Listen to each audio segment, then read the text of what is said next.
I am the health coach here with Symbol. So, as a health coach, I assist individuals in making sustainable habits to support their well being.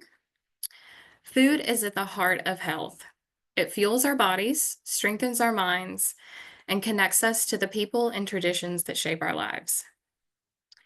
So, whether you're looking to improve your personal health or support those around you, today's presentation will give you practical tools to make food a meaningful part of your wellness journey. Let's get started.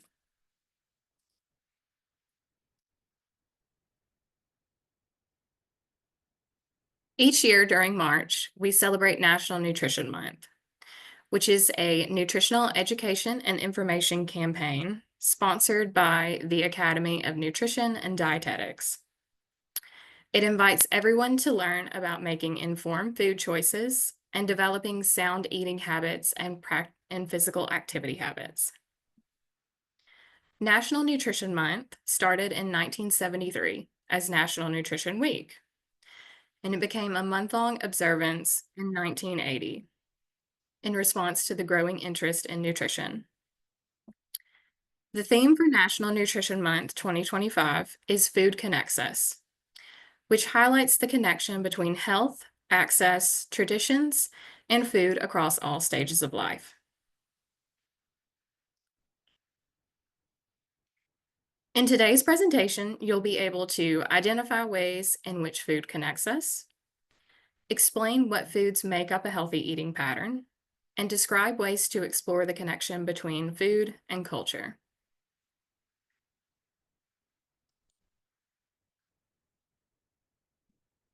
Food offers many connections throughout life, as we'll be discussing during this presentation.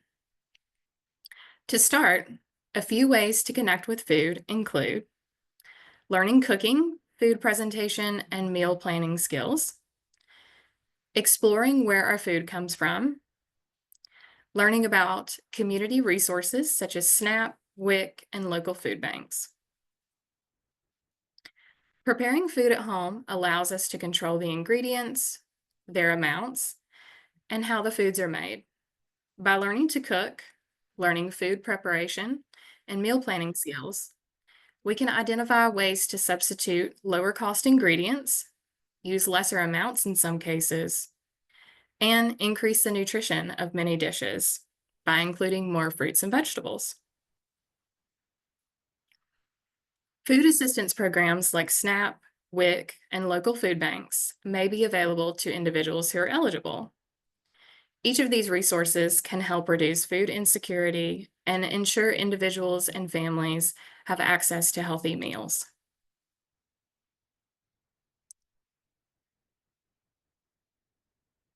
Now we'll move into connecting with food through its origin. So, have you ever given much thought about where the food on your plate came from or how far it traveled to get there? Understanding our food's origins helps us make informed choices about what we eat because where our food comes from actually does matter from a nutritional standpoint. The source of our food affects nutrient quality, safety, and sustainability. Fresher, less processed food provides more vitamins and minerals. Whole, unprocessed foods reduce the intake of added sugars, sodium, and artificial ingredients. Locally sourced and seasonal foods help reduce our carbon footprint, and buying locally grown foods helps support small farms and businesses.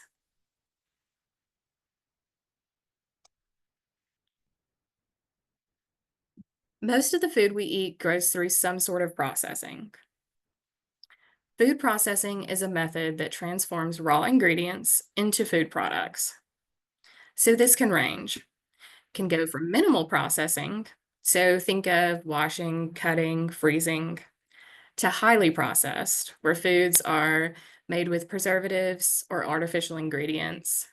So think some of the snack cakes, chips, foods that are found on a lot of the grocery store shelves. Highly processing foods can drastically change their nutrient composition. It can strip away essential nutrients, So, an example of this could be white bread, which loses fiber and B vitamins when it's refined from whole wheat, or fresh versus canned vegetables. Canning can sometimes reduce the vitamin C content. Also, it can sometimes increase the sodium content. Ultra processed foods often contain hidden sugars, unhealthy fats, and artificial ingredients to enhance taste and shelf life. So, an example of this could be that yummy flavored yogurt that can have up to 20 grams of added sugar sometimes. Many processed foods have high sodium content, which can contribute to high blood pressure. An example is packaged soups or frozen meals. So, things like chicken noodle soup from Campbell's or Hungry Man. Sometimes those can contain half of our daily recommended intake of sodium. Unlike processed foods, whole foods are higher in fiber and take longer to digest. That keeps us fuller longer. An example of a whole food would be having a whole fruit. So think apples or grape juice. I mean, apples or grapes, as opposed to apple juice or grape juice, which has no fiber. You may think, why does food processing matter to my health? Well, choosing whole or minimally processed food helps maintain essential vitamins, minerals, and fiber. Reducing the amount of highly processed foods in our diet helps lower the risk of obesity, diabetes, and heart disease. And whole foods support steady blood sugar and sustain energy throughout the day.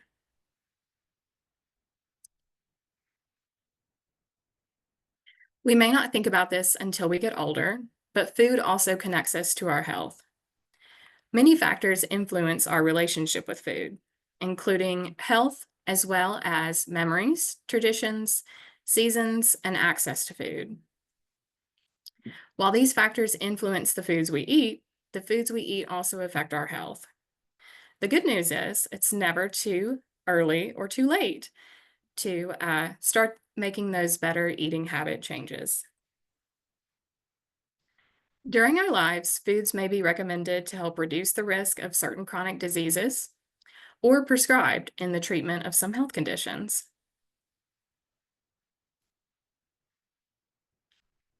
In fact, there's a great deal of research linking a healthy eating pattern, which contains fruits, vegetables, whole grains, lean proteins, and dairy, while limiting saturated fat, sodium, and added sugars, with a reduced risk of diet related chronic diseases, such as heart disease, type 2 diabetes, and some types of cancers.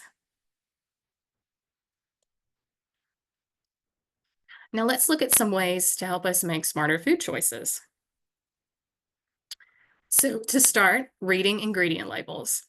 When flipping over the package, check out the ingredient label. Look for short ingredients that you're able to name. Also, try to skip those excessive additives. Choosing whole foods, like we mentioned earlier, opt for fresh, frozen, or minimally processed options over packaged foods. Limit sugar and processed snacks.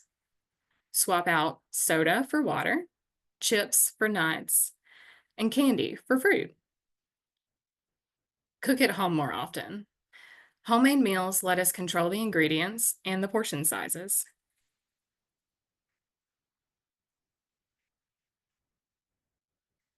Connecting with a health coach allows you to receive personalized nutrition information to meet your health goals. Your personal health coach can provide practical strategies for meal prepping, educate on portion control, help you understand nutrition labels, and help build a well rounded diet. We also help manage chronic health conditions through nutrition coaching, tailored to conditions like hypertension, high cholesterol, and diabetes, while working alongside healthcare providers for a holistic approach. Reach out to your nearest Simple Health clinic and learn how to get connected with your personal health coach.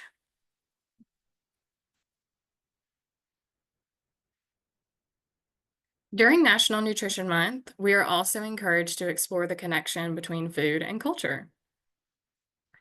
The foods we grow up eating often are influenced by our family's culture. Do any specific foods come to mind for you?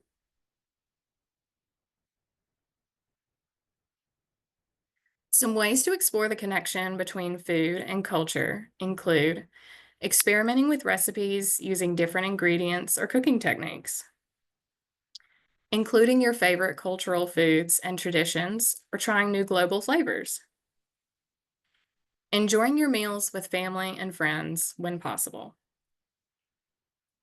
Although some ingredients can be unique to a specific culture, many of the same ingredients are common among various cuisines.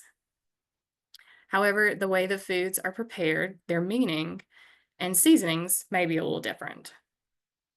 So, an example of this could be beans and rice. Many dishes can feature those two options. They can range from red, black, or kidney beans, and the rice could be white or brown rice. The flavor can sometimes be spicy or mild, depending on the seasonings that are used. Can you think of any other examples?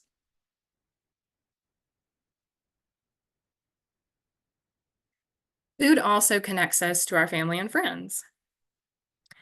Think about the occasions that involve food, whether it's celebrating a holiday or another special event, such as a birthday, or simply just enjoying a meal on the weekends.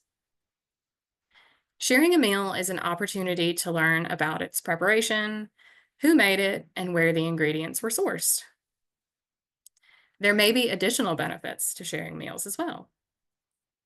For example, a limited amount of research has shown that more frequent meals shared by families with adolescents helps increase their intake of fruits and vegetables.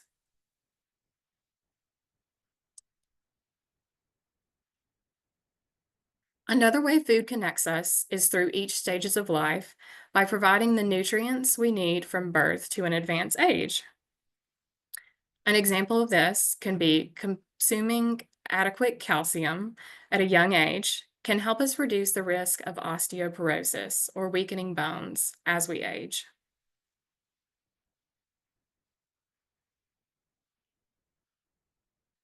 You can continue to build the connection across all stages of life by learning how nutrient needs change as we age.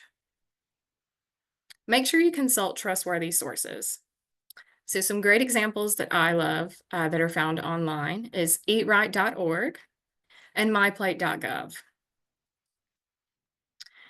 Including healthful foods from all food groups and focusing on balance and sustainable eating habits will help to form a connection during your life cycle. Some changes can be difficult, so it's easier to start with one or two changes to your eating habits at a time. So, an example could be if you're trying to add more fruit to your diet, including berries at breakfast and an apple as a snack a couple times a week, may be easier than just trying to increase your intake every day to start out. Working with your health coach can help with setting realistic goals similar to these.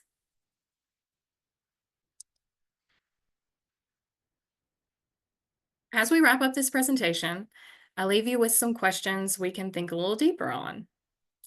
Are there any nutritional changes you have been thinking about implementing in your lifestyle? Maybe it's adding that extra fruit or vegetable each day, or maybe it's going meatless one day a week.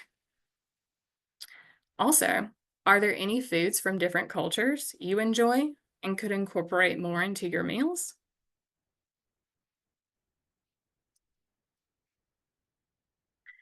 In summary, National Nutrition Month is an ideal time to learn more about ways that food connects us and the benefits of a healthy eating pattern. So, have fun celebrating.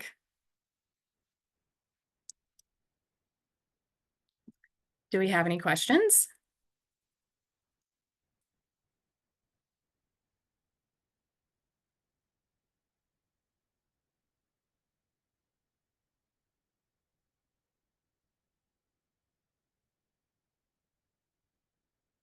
Thank you guys so much for joining us.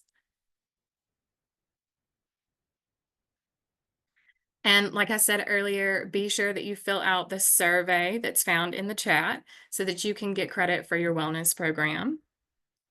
And we'll also be sending out a recording. Thanks, Rebecca. I'm gonna just chime in real quick. Yes, if you have any coworkers that are interested, really, I think the best way would just to reach out to your health coach, and we can forward you the link for the recording. That's probably the best way that we can do it. Be on the lookout. Every couple of months, we're going to be offering these health breaks. So just stay tuned. We appreciate everyone's attendance today, and y'all have a good rest of your day.